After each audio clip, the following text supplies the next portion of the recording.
Sweep picking, the mysterious art of the six-string samurai, which we are actually not gonna learn today, but I choose that example to point out the importance of accuracy and precision in playing. And that is exactly what we are going to do today. Basically, it is our version of, or the six-string version of wax on and wax off.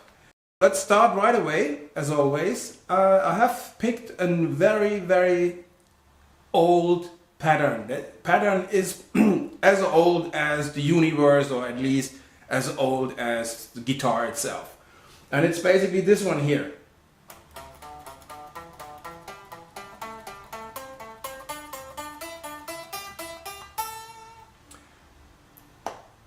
I don't know, there must be plenty of videos around to show you that. I want to look into it as well, but maybe from a slightly different perspective. Precision is something that you have to look into and play slow. So today is not an exercise, or it's not a topic about speed. It is about paying attention to what you're actually doing and practice that, so that you from the beginning make it right and correct. And then in the later stage, when you want to go to more complex techniques like sweep picking, for example, you have the basic down already. So why I choose this pattern is actually good to practice your synchronization between your picking hand and your fretting hand. Yeah, so you have to play the sequence of 3 notes, and then you have to go back to the E string and play another sequence of 3, which means that with your picking hand you have to you have to alternate, so to say, between 2 strings at the same time, so to say. And that's actually a very good exercise to practice your synchronization. Another thing that I want to point out here also with this exercise is the way you place your fingers. For now, we want to practice, when we do this pattern in the pentatonic, we want to practice to place every finger only when it is necessary, when it has to fret the specific tone. Yeah. For the rest, those fingers have no purpose on the fretboard.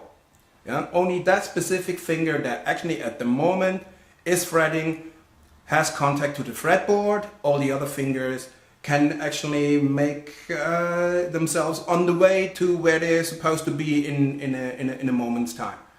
So let's have a look how this goes. So we start here with in the A. That's our 3-note sequence. And the next bit will be, we start from the C, from the second tone in the A minor pentatonic scale. And we play another sequence of 3. Then we go to the third tone in the minor pentatonic scale. In this case that's the D. And we play another sequence of 3. And then we go to the fourth tone, that's the E, another sequence of 3. And then we go to the fifth tone, that's the G, and play another sequence of 3. And then we are back in the octave, in the A, and another sequence of 3. So you basically playing the minor pentatonic scale up, yeah, in sequences of 3. Yeah? That's what you're basically doing. Yeah? Another thing that you might want to check out is try that the palm is not touching the underside of your neck. That limits the flexibility of your hand. When you look at this now, when I'm touching the underside with my palm of the neck with my palm, then you can see it's like my motion is actually very limited. If I only use the thumb on the back of the neck, then I have this freedom here. Yeah.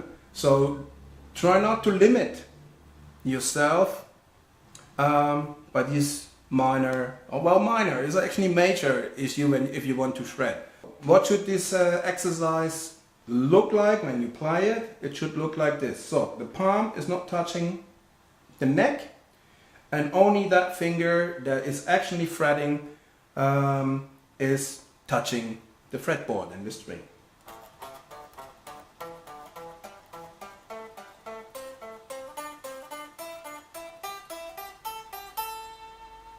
Yeah, and back down again.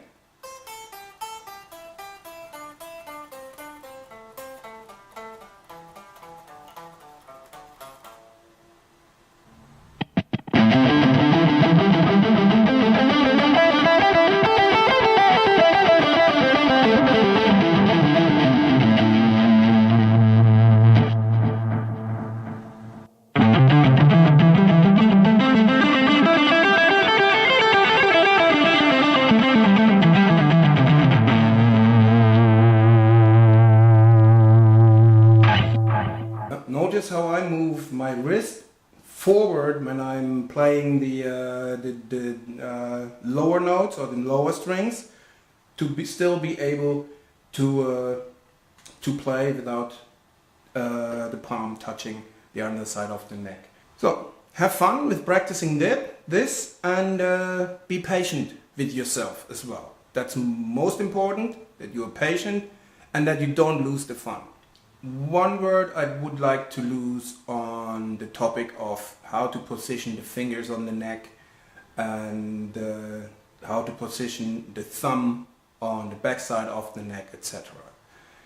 So what I've been telling you here now is basically, as well as you heard or seen before in maybe other videos, to place the thumb on the back of the neck. You probably noticed that my thumb didn't show up on the top of the neck. So for scale orientated playing, that is a very good position for the thumb, because as I said, you have more reach. Yeah. This is not a rule that is set in stone. Yeah. So it depends on what you want to play, or what do you want to play, where the thumb goes. Yeah. So if you're playing bendings, for example, you need this thumb more on top, so you have a counterpart for the force that you need to bring up to bend the strings. Yeah. So bending, your thumb will probably end up on the top of your neck. Yeah. Because you need it there. Or if you're playing legato lines, yeah, like Joe Satriani or Alan Holdsworth,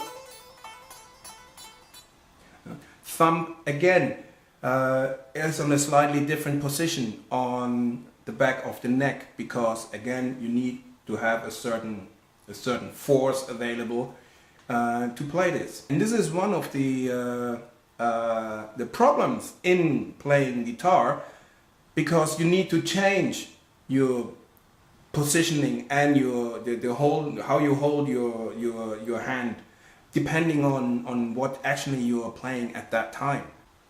So this was it for today's episode. I hope you enjoyed it. Don't lose the fun with playing. Practice the precision, the left and right, or the fretting and picking hand.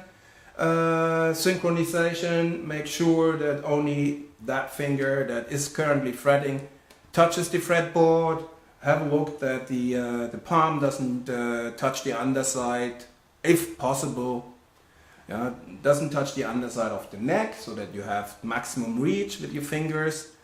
And if you achieve that, you're already a big step closer to mastering a real shredding guitar style. So, hope you liked it. Don't forget to leave a like and even better, subscribe. And yeah, hope to see you on the next episode. So long.